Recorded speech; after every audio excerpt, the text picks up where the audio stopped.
Então, Espírito Santo na igreja. Eu sou assembleano. Nosso estatuto é continuista. Eu não sou cessacionista. Eu não creio que a ação do Espírito Santo ficou só para os apóstolos, só para aquele momento bíblico. Não acredito nisso. Porque a promessa de Joel é que o Espírito seria derramado sobre toda a carne. E uma vez que o Espírito viesse, Jesus mesmo falou que ele não nos deixaria só, nem órfãos. E ele enviaria um outro Consolador. Qual é o problema? É que as pessoas estão tentando limitar o Espírito Santo. Isso que eu fico aí observando, as pessoas brigando para interpretar Atos 2, por exemplo. É xilolalia? É glossolalia? O que foi aquilo?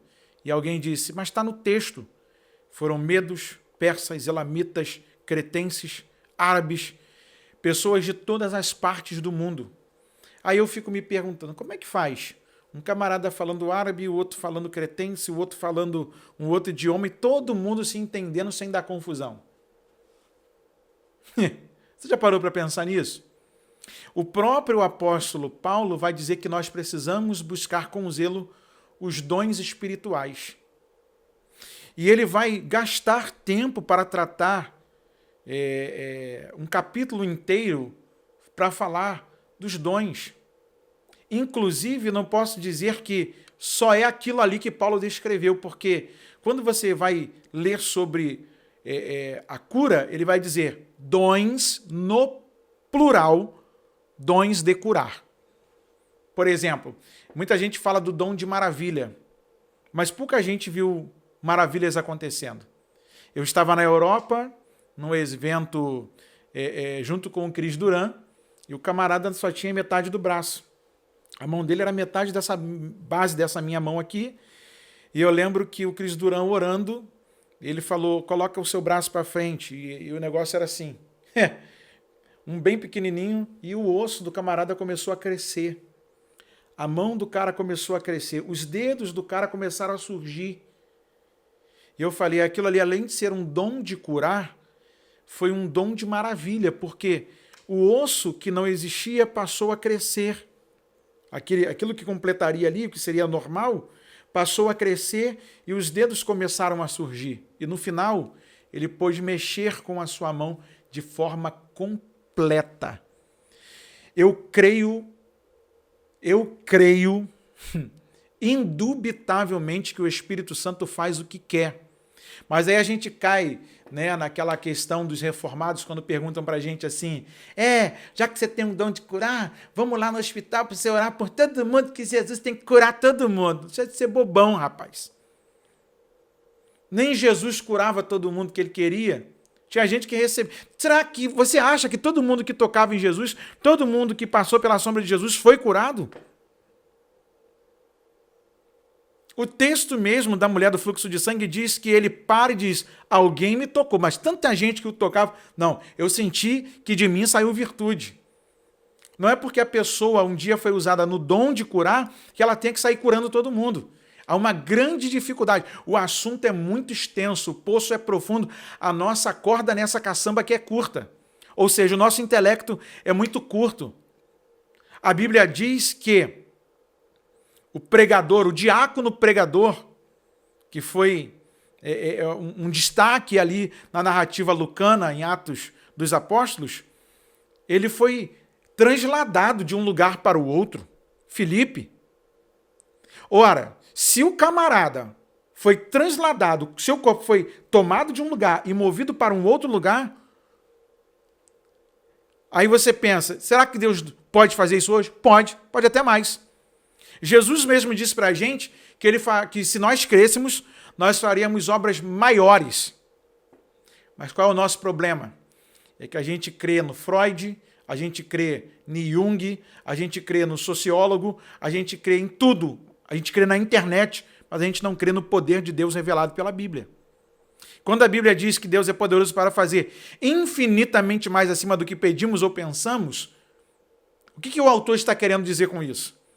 é que Deus vai muito além da nossa capacidade, vai muito além do nosso intelecto e vai muito além da nossa visualização, que é tão pequena e tão rasa. E aí, o que estão fazendo com a igreja é de se pensar. Estamos esculachando a beleza da igreja. Nós estamos quebrando a sua imagem e deixando de refletir a Cristo como deve ser refletido. Porque a igreja em si, ela é a imagem de Cristo. E sendo a imagem de Cristo, ela precisa manter-se nas ações de Cristo. E se tem uma coisa que hoje muito me incomoda dentro dessa questão, é que muitas vezes nós não damos crédito para o Espírito Santo, que quer continuar regendo a igreja. Aí outro dia alguém me perguntou assim, mas você há de convir comigo que o Espírito Santo não age da mesma forma? Eu falei, olha, age muito mais e de forma muito melhor. Aí a pessoa perguntou, mas por que você crê assim? Eu falei, rapaz, quantas coisas não estão registradas na Bíblia? E quantas coisas nós não podemos registrar nos nossos dias? E isso não quer dizer que não esteja acontecendo. Quantas pessoas estão sendo exatamente agora, sendo curadas, sendo renovadas por Deus? Quantas pessoas a partir de hoje vão falar em línguas, que as pessoas ficam naquela, o termo é língua estranha, mas Deus não faz nada estranho. Qual é o termo que eu devo usar? Já que você quer ter um termo mais rebuscado, fala que é línguas espirituais. Já que o homem não pode entender, se Deus não lhe der o discernimento e a interpretação, fala que é língua espiritual. Agora, essa ideia de que porque o fulano é pentecostal, o fulano é continuista, ele não tem inteligência para estudar, nós estamos estudando. E nós cremos que o Espírito Santo, ele continua não só salvando, mas capacitando a igreja para continuar na obra que Cristo os chamou e os designou.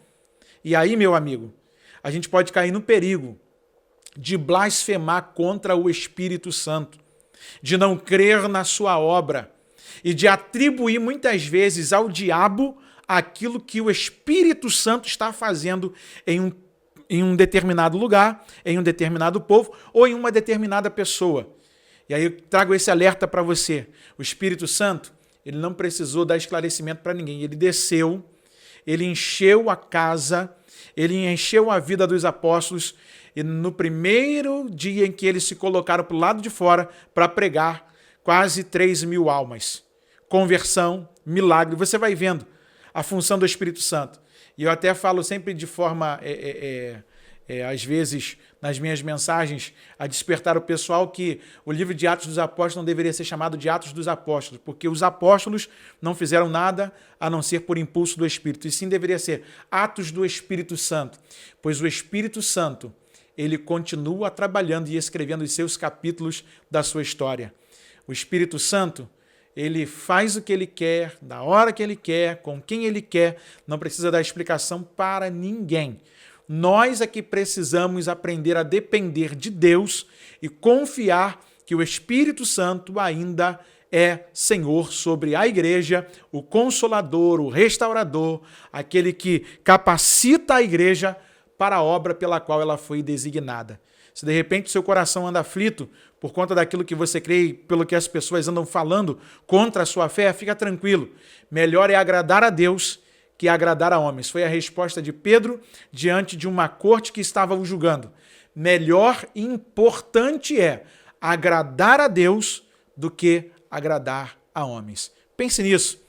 Melhor é confiar no Espírito Santo, agradar a Ele, do que você desagradá-lo e ainda blasfemar contra ele, e é um pecado que não tem perdão.